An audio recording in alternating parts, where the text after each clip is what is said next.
Chers amis auditeurs, bonjour. Vous êtes à la Voix des Grands Lacs et notre invité du jour est Karine Kanimba. Vous vous rappelez, Karine Kanimba est déjà intervenue sur notre chaîne pour parler du cas de son papa, Paul Rusesabagina, qui est emprisonné à Kigali après avoir été enlevé de force, bien sûr, nous disons kidnappé, à Dubaï il y a un an, presque et demi. Karine Kanimba, bonjour. Bonjour, ambassadeur. Eh bien, vous voilà de nouveau avec nous pour nous aider à suivre, à mieux suivre l'évolution de cette affaire. Je vous demanderai peut-être de refaire l'historique. Quand est-ce que votre papa a été kidnappé, enlevé, ce qui s'est passé après et les différentes étapes judiciaires jusqu'à l'appel du mois de septembre. Qu'est-ce qu'il en est aujourd'hui? Et d'abord, commençons effectivement par l'historique. Qu'est-ce qui s'est passé pour que votre papa se retrouve entre la main de son persécuteur, Paul Kagame? Oui, donc en bref, depuis plusieurs années, mon père est un activiste, un critique des violations de droits humains commis par le gouvernement rwandais. Et depuis ces 15 dernières années, il a utilisé sa plateforme qu'il a acquis à travers le film Hôtel Rwanda, la plateforme internationale, pour apporter de l'attention sur les violations de droits humains commis par le gouvernement rwandais actuel. Et comme on sait que le gouvernement rwandais n'accepte pas de critiques, il utilisent des méthodes extrêmes pour faire taire les gens. Ils ont kidnappé mon père en août 2020 et emmené de force au Rwanda, où il a été torturé et puis nié de tous ses droits et accusé d'allégations, de fausses charges, de choses inventées. Ça faisait plusieurs années qu'ils essayaient déjà de le faire taire à travers ces méthodes, mais cette fois-ci, ils l'ont kidnappé, emmené de force en violation de droit international, sans extradition légale, comme ils ont l'habitude de le faire à travers les coopérations judiciaires avec d'autres pays. Mais la décision de l'enlever par force montre que les preuves, les fausses charges qu'ils ont avancées contre lui ne sont pas légitimes et qu'eux-mêmes ne croient pas dans la validité des preuves contre lui. Autrement, ils auraient utilisé des moyens légaux pour l'amener au Rwanda. Depuis, il a traversé un procès spectacle où il n'avait pas le droit d'avoir accès à ses avocats. Ça, c'était après avoir été mis en confinement solitaire pour plus que 260 jours, en isolement solitaire. Et puis, donc, on lui a nié l'accès à ses avocats, nié l'accès à ses documents, le dossier contre lui. Et il a décidé de ne plus participer dans le procès, un procès qui n'a apporté aucune preuve crédible. Les victimes ont oublié leurs lignes pendant le procès, les phrases mémorisées qu'ils étaient censés répéter. D'autres co-accusés se sont présentés pour dire qu'ils avaient été torturés et forcés de dire des choses, d'inventer des choses contre mon père. Et bien sûr, le procès s'est conclu avec une peine de 25 ans pour mon père qui a 67 ans. Donc, c'est comme lui donner la prison à vie. Et comme on n'a pas été choqués 30 jours plus tard de voir que la prosécution a fait appel sur cette décision eux-mêmes. Donc, ils ont fait appel sur leur propre victoire en demandant que mon père ne soit pas condamné à 25 ans de prison, mais à perpétuité. Donc, c'est là où on en est actuellement. Mais pour résumer un peu ce qui s'est passé donc en gros, c'est que mon père, un activiste, s'est fait kidnapper, torturer et enfermé en prison par le gouvernement rwandais qui veut le faire taire pour toujours. Eh bien, voilà, retracer l'historique. Et la situation actuelle, c'est effectivement qu'on attend le jugement, le nouveau jugement, et quel accès ces avocats ont pu avoir à leurs clients. Paul Rusesabagina, je me rappelle qu'un de ces avocats, Maître Lurquin, le Belge, avait été expulsé de Kigali. Est-ce que les avocats ont accès à Paul Rusesabagina pour pouvoir justement le défendre en connaissance de cause? Non, non, il a une équipe d'avocats internationaux et y compris des avocats rwandais. Ces avocats, son équipe d'avocats ne peut pas aller le voir au Rwanda. On lui refuse accès à ses avocats. On lui refuse l'accès à ses avocats. Et lorsqu'on sait que le kidnapping a été réalisé sur ordre ou alors tout simplement par l'entremise du ministre d'alors de la Justice, M. Johnson Busingye, qui est aujourd'hui candidat ambassadeur du Rwanda en Grande-Bretagne, on se dit que l'affaire n'est pas gagnée d'avance. Parce que si le ministre était lui-même à l'initiative de cet enlèvement, ça veut dire qu'il avait quand même fait ça à la demande de Paul Kagame lui-même. Est-ce que vous avez plus d'éléments sur le rôle exact de ce ministre et de Paul Kagame lui-même dans le procès? Eh bien, ce ministre c'est le ministre de la Justice au Rwanda. Donc, c'est l'autorité qui supervise tout ce qui se passe sur sur le côté judiciaire au Rwanda. Et il est responsable d'avoir, et d'ailleurs, il a admis dans une interview sur Al Jazeera, une interview internationale qui a été diffusée internationalement, où que c'était le gouvernement rwandais qui a payé, qui a organisé le kidnapping et l'enlèvement de mon père. Dans la même interview, il a admis aussi avoir confisqué les documents privilégiés de mon père, donc les documents qui sont censés être protégés par le privilège de client et d'avocat.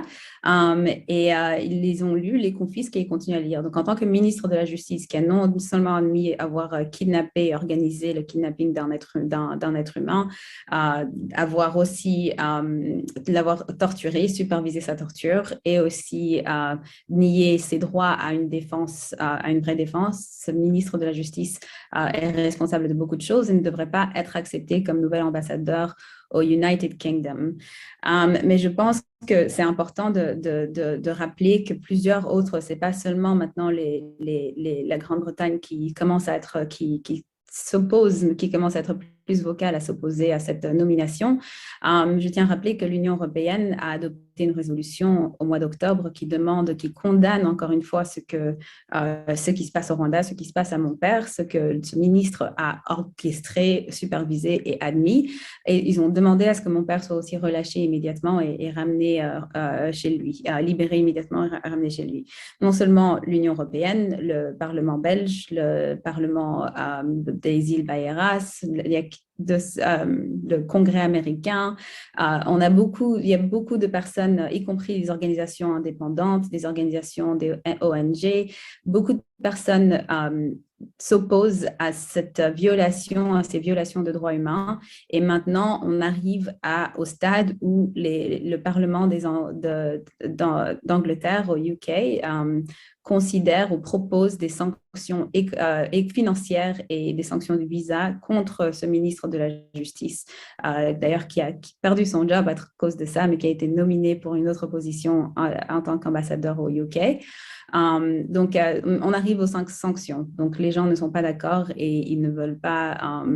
On espère qu'ils vont continuer à adopter ces sanctions au final. Justement, puisqu'on en est là, est-ce que vous pouvez nous parler de la tournée que vous venez d'effectuer? D'ailleurs, je profite de cet instant pour vous féliciter franchement de l'activisme tout à fait naturel, hein, me direz-vous, parce qu'il s'agit de votre papa. Vous avez eu un voyage en Italie, vous avez rencontré des responsables politiques ou parlementaires dans ce pays, vous avez été à Londres où vous avez rencontré effectivement des parlementaires, des personnalités assez importantes, hein, notamment celui qui s'occupe de la fondation Magnesti ou quelque chose comme ça. Et puis, il y a la fondation Lantos, qui, je crois, est en relation aussi avec tous ces parlementaires et des organisations des droits de l'homme à gauche à droite qui soutiennent quand même votre cause. Et ce n'est pas faute d'avoir été justement aux commandes. Vous avez vraiment pris les devants, vous et vos sœurs et votre frère, pour faire gagner la cause de la justice. Est-ce que vous pouvez nous retracer un peu ou alors nous parler, pas en trop de détails, mais brièvement, des démarches que vous venez d'effectuer, de la tournée que vous avez effectuée en Europe dans certaines capitales? Oui, on a eu l'honneur avec l'avocat de mon père, Maître Vincent Lurquin, l'honneur de s'adresser au Parlement italien et de parler du dossier de mon père, de parler d'engager la communauté italienne à mettre de la pression additionnelle sur le Rwanda et à s'opposer aux violations, aux abus de droits humains commis par le gouvernement rwandais actuel.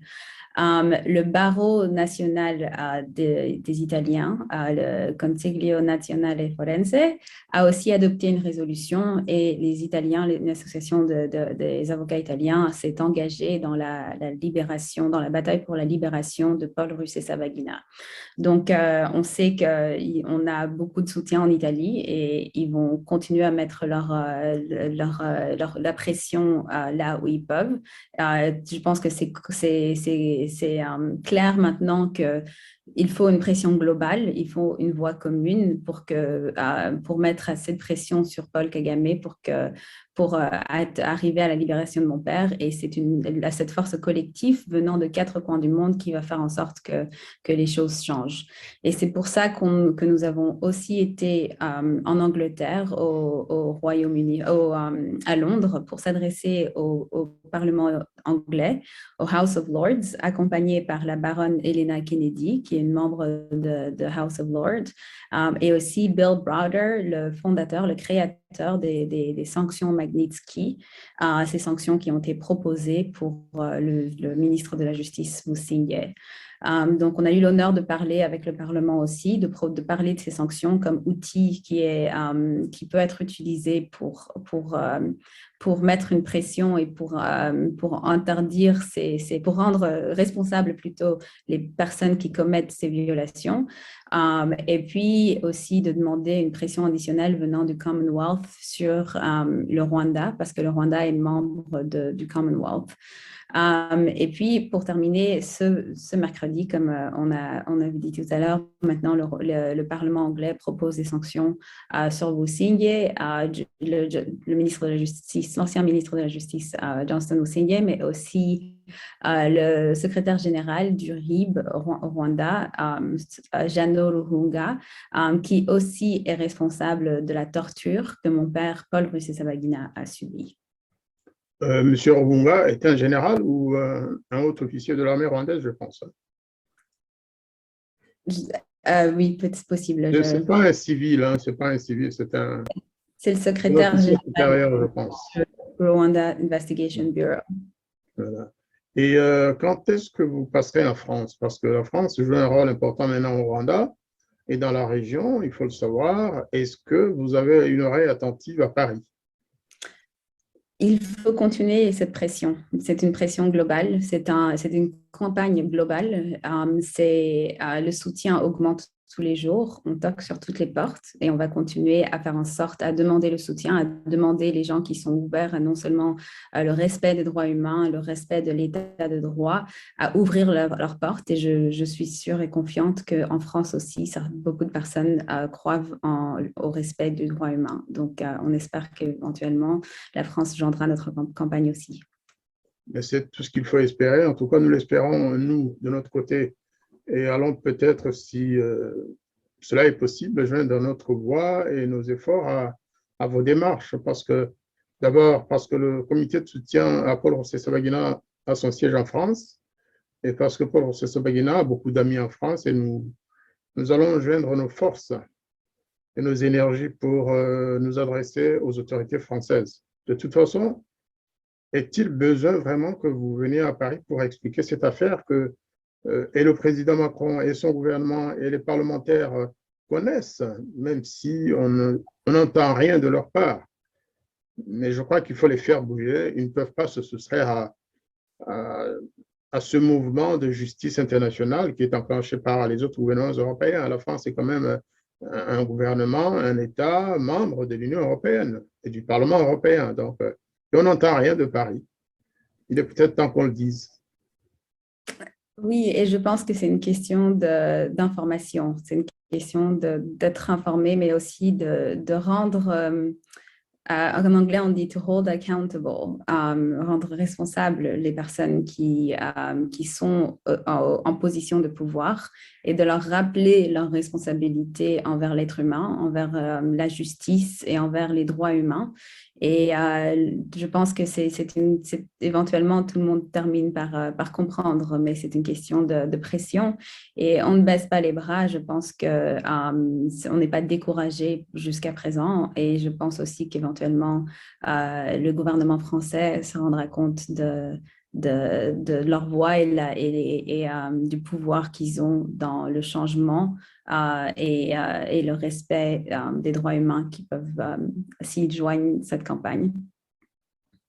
Eh bien, le président Macron, qui vous écoute peut-être, doit entendre votre voix. Il faut savoir que la France a un gouvernement et des institutions plus présidentielles que parlementaires comme en Angleterre. Hein.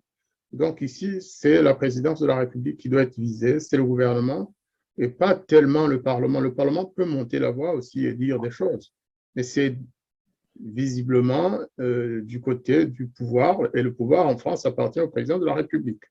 Même si c'est une République, une démocratie comme les autres, mais c'est surtout à la présidence que les décisions se prennent.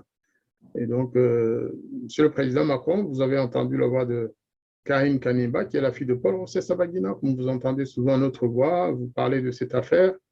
Il est temps, je pense, que la France montre que ce pays reste la championne de la démocratie et des droits de l'homme.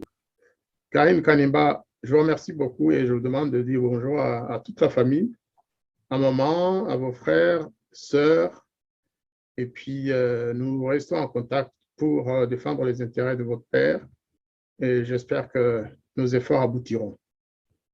Merci beaucoup, ambassadeur. Merci et bon week-end. Hein.